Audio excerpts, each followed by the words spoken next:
Hello everyone and welcome to another one of Mr. Malat's hastily made videos for physics class. Today we are continuing our discussion of electricity by looking at something called electric potential, which is related to the idea of electric potential energy. And as you can guess from the meme on the right, they are very similar. And we'll talk about how one is related to the other. But first I want to get across this thought as we go into it. We're going to be learning terms and concepts today that we are going to then apply later on as we work with electricity in circuits. So it's okay if you don't have the concepts fully down yet as a result of this lecture. The key is to have the basic ideas and then we'll build on that as we go forward, working with circuits and understanding how all of this relates to electricity. So here we go. So a little review. We've been studying electric force and Coulomb's law, which as you remember is the force electric is equal to Coulomb's constant times charge 1 times charge 2 divided by the distance between them squared. And Coulomb's constant is equal to something like 8.99 times 10 to the ninth. And then we've also been talking about something called electric field strength, which is basically the strength of the force without the second charge. And from this you can determine the electric field that, or the strength of an electric field that an individual charge would exert should another charge enter into its electric field.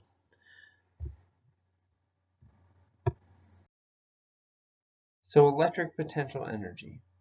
This is a form of potential energy like other ones that we've learned, which can be discussed as a form of mechanical energy. So here's the definition. Electric potential energy is the potential energy associated with a charge due to its position in an electric field.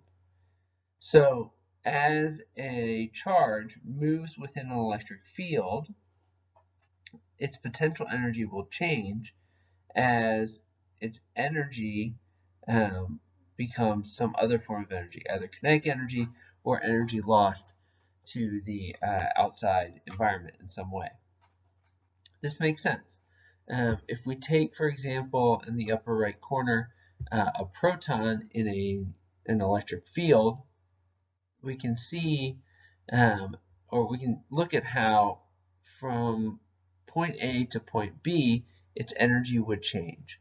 Over that distance, d, there at the bottom, the potential energy it would have would change as it moves from left to right in accordance with the electric field lines, which remember are drawn from positive to negative. So as it travels from A to B, the energy it gains, or the energy that it has, becomes some other form of energy. As the force is acting upon it, it either accelerates and gains velocity, or the energy is lost in some way to the surrounding environment as it collides potentially with other atoms and molecules and other particles. So we can think of this along the lines of other mechanical energies and potential energies as being something similar to water in a waterfall with gravitational potential energy. So the position of the proton at point A means it has a certain potential energy by the time that will become some other form of energy by the time it reaches point B. Much like we can discuss a water droplet being at the top of the waterfall and gaining kinetic energy as it travels downward until it reaches the bottom. The potential energy at the top, due to its height, becomes kinetic energy when it reaches the bottom. Likewise, the proton at point A has potential energy that becomes some other form of energy by the time it reaches point B as a result of the force of the electric field acting upon it. Now, as with gravitational potential energy, we can set our zero line at any point and measure the potential energy between two arbitrary points that we're looking at. As long as we can measure the distance between them, we can determine either the change in potential energy or a potential energy to that zero line as we see fit when we are analyzing the motion of charges. Okay, so that's electric potential energy. This is our equation for electric potential energy. As you can see, it's very similar to our force equation with the addition of the charge particle and the charge of the particle and the distance it travels. That's the particular one. So here we have an equation of the potential energy electric is equal to the charge of the particle in the field times the electric field strength times the distance it is traveling, or distance away from the zero line point.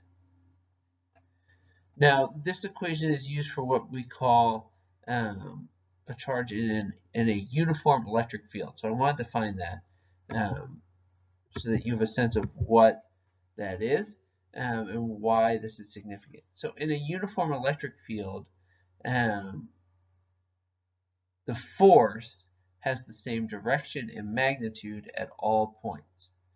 This happens in several relatively common circumstances for us when we're working with electricity, and it's important to recognize that the force remains the same throughout the field. So this is a big change from when we were discussing electric field strength as the result of a point charge, because as a charge gets closer to the point charge, the source of the electric field, it then feels a greater force exerted upon it. However, in a uniform electric field, the direction and the magnitude of the force is the same throughout at any point.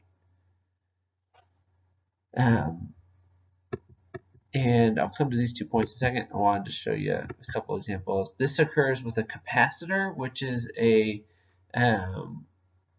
which are two plates generally that are set opposite each other with a small distance between them, and they're connected to a battery with a switch. And when the switch is turned on, electrons, a distribution of charge occurs, and one plate becomes negatively charged and the other plate becomes positively charged, and the distance between them becomes a uniform electric field as the forces, as the electric fields of the charges on either plate become uniform and result in a field that has the same direction and magnitude at all points as a result of their the distance being constant between the two plates and any particle being at some position between them both. The second example is in an electric circuit. Batteries and other forms of power sources create uniform electric fields in a circuit, which means that we can treat any point in that circuit as having the same force in terms of direction and magnitude, which is really important when we get to those. But for the moment, it's just something to stick in your back pocket till we get there. As part of this discussion of a uniform electric field, we assume that a positive point charge has a constant velocity in the same direction as the field. Now, this doesn't seem to make sense because as the proton here in our example travels between A and B, it's going to lose potential energy and gain some other form of energy. And we would think it would be kinetic energy, which would result in velocity, but what tends to happen is particles run into other particles and other things as they travel through space. And here in this example, the energy that it gains or that is transformed from potential energy into another form of energy is lost to other particles in the environment rather than being distributed straight to kinetic energy as we would see with gravitational potential energy. Now again, as the proton moves from left to right, it loses potential energy. So as with gravitational potential energy, as something falls, it loses potential energy. For a proton, as it moves in the direction of the electric field, it loses potential energy. For an electron, it will be the opposite, but for a proton, as it moves in the direction of the electric field, it will lose potential energy.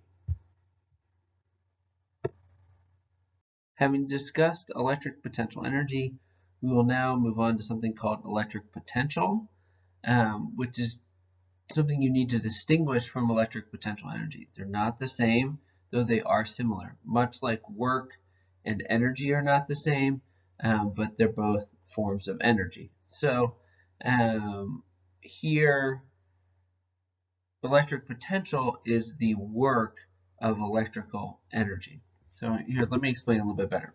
So remember, work and energy are closely related. Energy is the ability of some force to do work, which is the ability of some force to cause a displacement of a mass, right? So, and another way to state it was that work equals the change in kinetic energy of a mass. So work and energy are closely related, as work is related to the kind of energy and amount of energy that an object will have. So electric potential is similar. It's the work that must be performed against electric forces to move a charge from a reference point to the point in question, and then that's all divided by charge. I'll show you the equation in just a second. But first I want to talk about what this looks like. So if we take our electric field in the top right corner as an example, and instead of a proton we put an electron in there. An electron, remember, is attracted to positive charges, and so with an electric field drawn like this, a positive charge is on the left and negative charge is on the right. And the direction of the field is from left, positive, to right, negative. So an electron would want to move from right to left. If we took an electron from point A and did work on it to put it out at point B, this would be a change. This would be the work that is done on that charge in order to move it from point A to point B. And this is like, as with gravitational potential energy and with work, it's like taking the water up the hill for a waterfall. So in taking the water up the hill, you're exerting a force on it and displacing the mass up the hill, doing work on the water. Whereas if we look at the proton here, instead of an electron, it's the opposite. It's like water going downhill, where the electric field is doing work on the proton and moving it from one position to another. So this is a lot like gravitational potential energy and work when we're talking about doing work in moving and displacing a mass of any kind. Here we're talking specifically about the work done by electric forces in moving a charge from a reference point to the point in question. For a proton and electron, they're flipped. They're opposites because each of them responds to the force in different directions. Same magnitude, but different directions. Which brings me to another similar concept, which is the potential difference. Now, potential difference is basically the same as electric potential, except we're measuring it between 2 points in question. There are 2 arbitrary points, and so our equations have to look a little bit different, but for the most part they're the same, taking the electric potential energy and dividing it by the charge in question that's being moved. So why this matters is that potential difference is what we're going to be using going forward with circuits as we're measuring the change in position or the change in energy of electrons within a circuit, where we're picking 2 very specific points as our positions that the electrons are traveling along the circuit.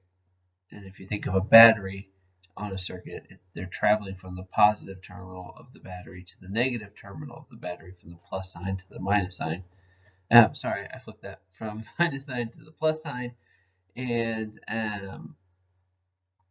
as a result, those 2 points in the circuit become our points from which we measure potential difference. And to remind you, electrons, unlike what I just said, move from the negative side to the positive side of the battery. Okay, glad we got that clear. So, all right, so potential difference is just measuring the work done to move an electron from the negative side of a terminal to the positive side of a terminal, and what that looks like.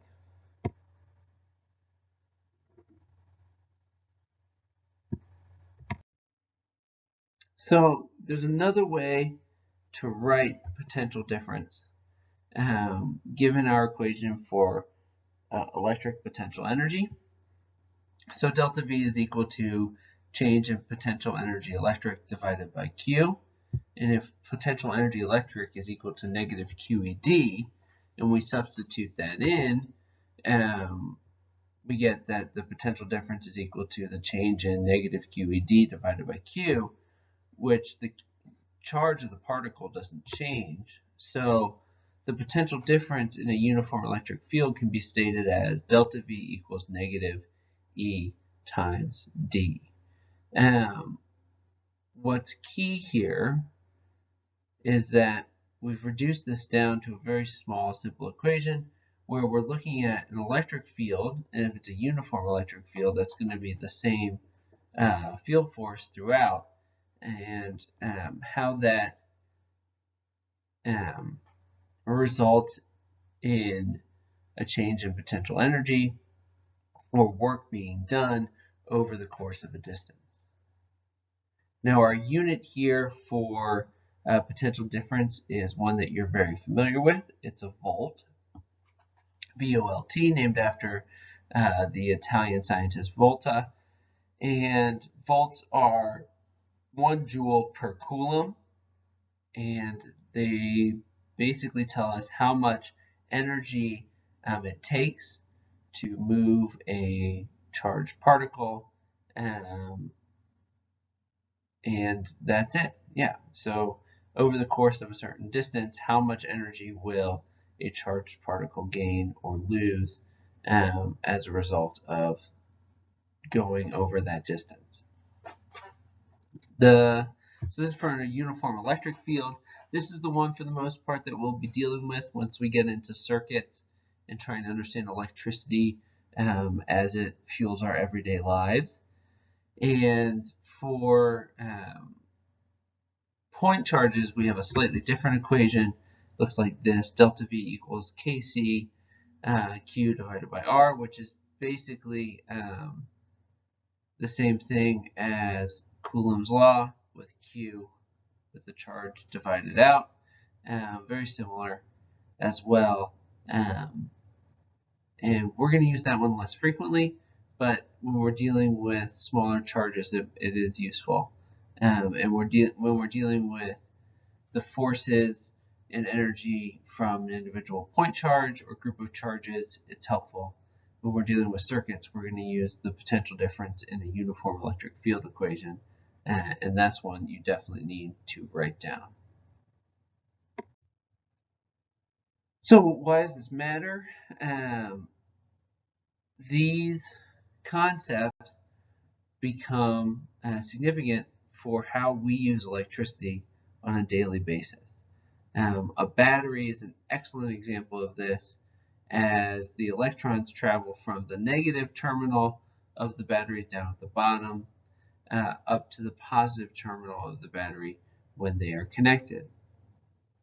This occurs because of a chemical reaction within the battery where electrons are produced as a result of or are freed from their outer shells of the atom.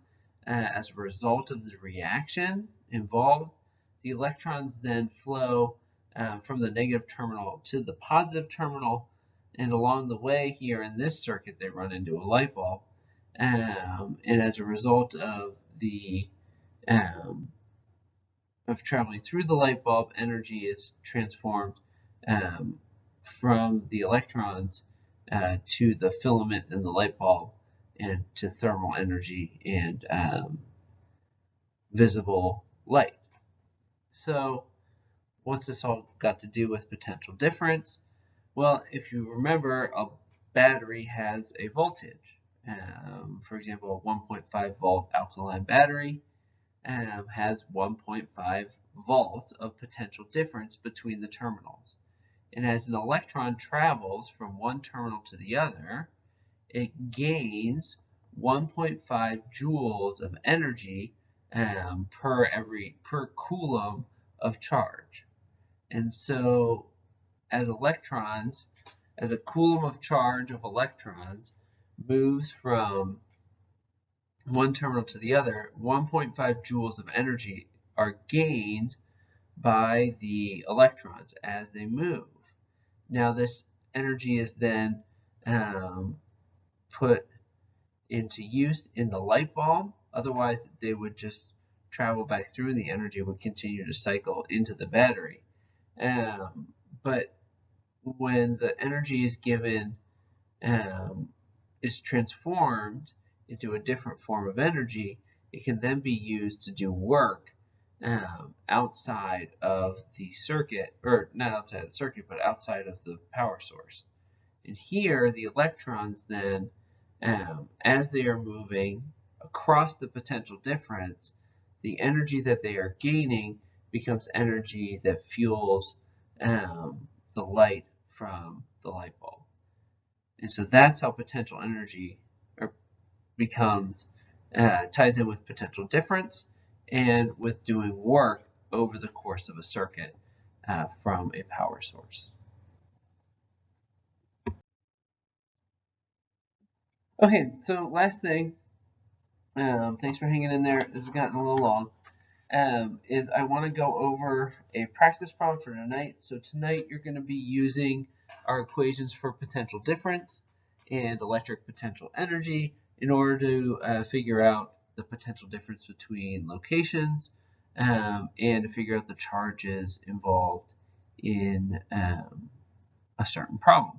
So this is the sample problem A, so if you want to check it in your book you can, but I'm going to walk through it with you here first. So a charge moves a distance of 2.0 centimeters in the direction of a uniform electric field whose magnitude is 215 newtons per coulomb.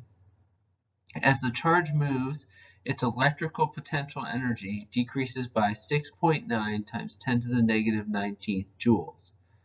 Find the charge on the moving particle. What is the potential difference between the two locations? So with word problems, I reiterate this every time. We start with figuring out what we know and then what we're trying to find out. So here are knowns. We know that the potential energy electric is equal to negative 6.9 times 10 to the 19th joules. We also know that the electric field strength is 215 newtons per coulomb. And we know the distance that the charge is traveling is 2 centimeters. And when we convert that into meters, we get 0.020 meters. Unknowns, the things we're looking for, are the charge of the moving particle and the potential difference between these two locations.